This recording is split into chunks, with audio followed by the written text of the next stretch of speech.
For the first time in its 232-year history, the Louvre is hosting a fashion exhibition.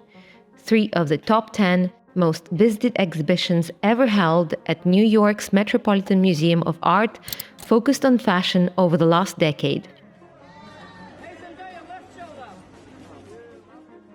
The Louvre finally follows in the steps of this international success and makes its own fashion statement with its Louvre Couture, exhibition ready for the two worlds to collide and allow open conversation, the intellectual art world and the more pop and commercial world of fashion.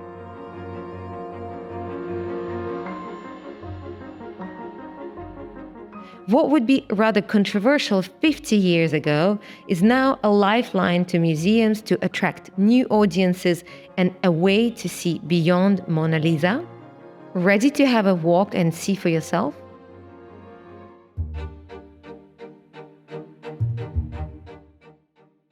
Along with the exhibition, a fundraising gala will take place during Fashion Week in March. Some 30 tables have been offered for sale, and the museum has already surpassed its 1 million fundraising target. Comparisons to the Met Gala are inevitable, fueling the ongoing rivalry between New York and Paris for the title of the fashion capital. Who will be attending and how will it stand apart? Will it be another spectacle of sponsored looks and PR stunts? Let's dive into all the drama surrounding this topic a bit later. Approximately 100 contemporary fashion pieces from 45 designers and fashion houses curated by Olivier Gabet, the head of museum's Department of Decorative Arts. These designers had an incredibly sophisticated culture, which was a big part of their creativity, and many, like Christian Dior and Yves Saint Laurent, were regular visitors to the Louvre. Welcome to our Parisian Vibe issue, a monthly spotlight on what inspires us in the French capital of all things art de vivre. By subscribing to our channel, you help us continue creating content that matters to you and us. Karl Lagerfeld, the renowned German fashion designer, once stated, "Art is art, fashion is fashion." The status of fashion within the sphere of fine art has long been the subject of debate. There have been designers who identify themselves first and foremost as artists, such as Elsa Schiaparelli, who declared in her autobiography that she regarded dress design not as profession, but an art. For me, dress designing is not a profession, but an art. By contrast, many prominent designers of the present day reject this position, including PRADA, Karl Lagerfeld, and Marc Jacobs, instead viewing fashion and art as their own separate, if highly complementary, realm. In fact, Yves Saint Laurent considered there to be such a gulf between the two fields that he once lamented that, despite his legendary accomplishments as a couturier, "I am a failed painter." 43 years forward, and social media has fundamentally changed the way art is created, consumed, and valued. The traditional gatekeeping roles of galleries and institutions have been challenged as artists now have direct access to global audiences through platforms like Instagram, TikTok, and even NFTs. This democratization of art distribution has blurred the lines between fashion and art even further, making exhibitions like Louvre Couture possible and more relevant than ever. Social media has turned art into a highly consumable and trend-driven entity, much like fashion. Artists now consider marketability, audience engagement, and digital presence, all of which were traditionally associated with fashion. At the same time, fashion designers are increasingly viewed as artists, with their creations taking on cultural significance beyond mere wearability. Take Jonathan Anderson, newly appointed creative director of Dior, has long blurred the line between fashion and fine art. His Spring-Summer 2023 collection featured surrealist elements, inflated balloon dresses and garments echoing classic sculptures, bridging couture with surrealism. Regularly exhibited in museums, his work fuses craftsmanship with high-concept artistry, redefining fashion as an art form. Collaborations with artists like Anthea Hamilton and runway presentations staged like gallery installations reinforce his designer artist status. Media outlets, including CNN, have praised his effortless navigation between highbrow culture and mainstream appeal, cementing his reputation as a creative polymath.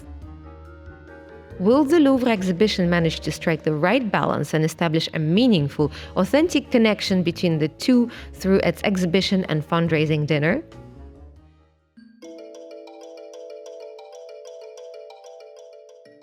Paris and New York, two rivals for one title of the capital of fashion, each embodying distinct cultural identities and approaches to luxury. As the Louvre steps into the world of fashion exhibitions with Louvre Couture, comparisons to New York's Met Gala are inevitable. But will Paris stay true to its heritage of understated elegance and historical reverence? Or will it succumb to the spectacle-driven, celebrity-heavy formula that has defined the Met Gala? This section explores how the Louvre's approach differs, favoring artistic integrity over commercial spectacle by excluding direct brand sponsorships. However, the success of its fundraising gala, surpassing 1 million, suggests that the financial motivations behind such exhibitions are not far removed from those of the Met. With the fashion industry increasingly using museums as a tool to maintain cultural relevance, the question arises, can Paris balance authenticity with the growing demand for media-driven spectacle?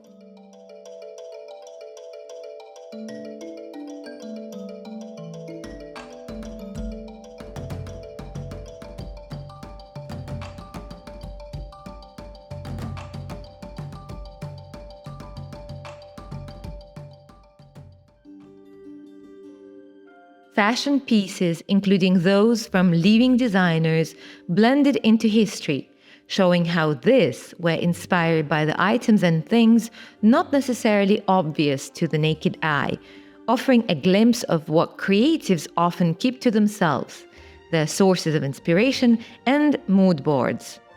For the first time, in this exhibition, Olivier Gabet lets us into some of the secrets of the fashion world. Let's walk around and have a look at some of the most talked about pieces and some of our favorites.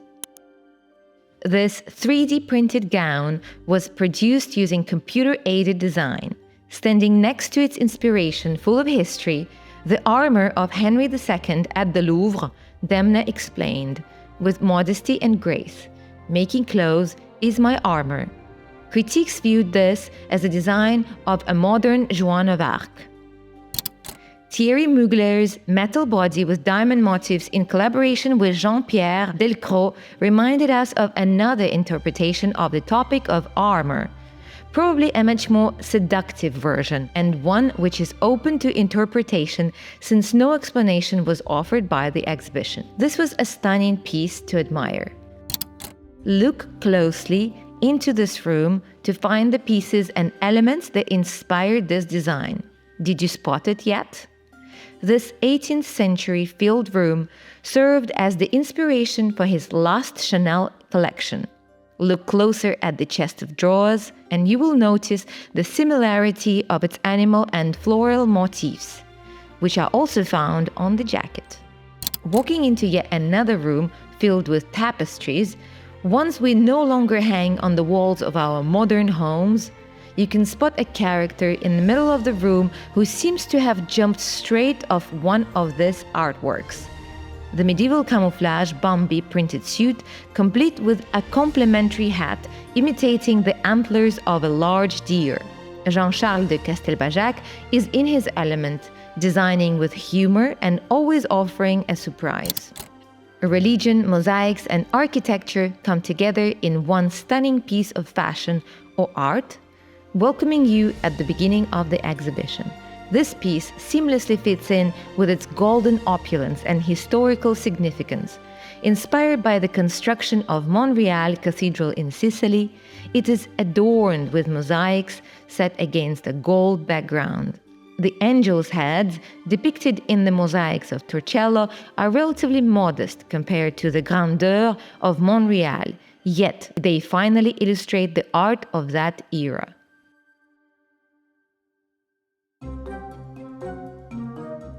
The reaction on the internet has mostly been positive, with people booking their tickets to Paris to rush and see what seems to be a successful first fashion exhibition at the Louvre, and the excitement it brought to the capital along with the Dolce & Gabbana exhibition at Palais Garnier. Many commenters speculate whether the event will feature a red carpet, celebrity appearances, and themed fashion, with expectations of true elegance in Paris, especially in contrast to its American counterpart, which is often seen as more commercial and spectacle-driven. However, some worry that the event might lean too far into commercialization, prioritizing showmanship over cultural and artistic substance. There is also ongoing debate about the financial objectives of the event, with some questioning whether the Louvre is dedicating enough resources to supporting its fashion history collections, unlike the Met's Costume Institute, which has long positioned itself as a guardian of fashion heritage. Additionally, concerns about exclusivity and accessibility have been raised, as many wonder whether the event will primarily cater to elite circles and celebrities, leaving fashion enthusiasts and the general public on the sidelines. Well, I'll see you in there. Can't wait. Love you. Bye. Love ya. In conclusion, there have been a clear evolution in the way fashion exhibitions are curated and perceived over the last 20 years in Paris, reflecting a broader transformation in the fashion industry itself. Museums have become key spaces for legitimizing and preserving fashion as cultural heritage, marketing luxury brands and engaging wider audiences. They are no longer merely preserving fashion history. They now serve as platforms where luxury houses stage immersive experiences to reinforce brand identity in an era of declining traditional retail and rising concerns over counterfeiting. We look forward to hearing your thoughts on the exhibition and witnessing the dinner unfold in March, with eager anticipation of spotting some true French chic and elegance. Au revoir.